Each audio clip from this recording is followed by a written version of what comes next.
Бүгін мен міне жылқының қарнына бүрме қарын жасайын деп жатырмын. Міне бірінші қазыны салдым ішіне. Мінекейіңіз мыналарды саламыз, бұрыштарды. Сосын міне еттерді саламыз ішіне.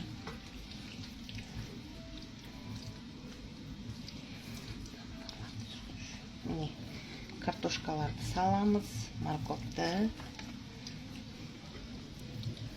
Осы бүгін жексенбі болғаннан кейін отбасымызбен дәмді тамақ жегіміз келеді.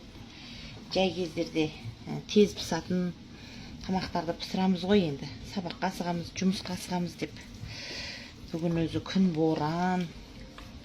Мамам айтатын, жақсы тамақ тұрған жерде жаман ауру тұрмайды деп. Енді міне бүгін қазір осыны бала-шағама пісіріп берейін деп жатырмын. Пісқан кезде тағы да саламыз.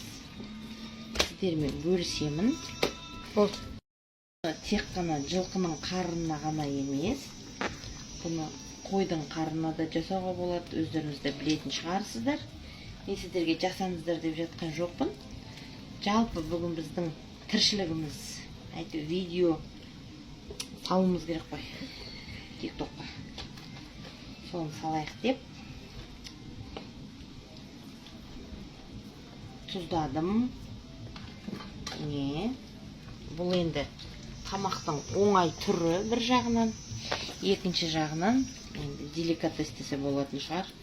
Жылқының қарнынан артық қандай тамақ керек? Осы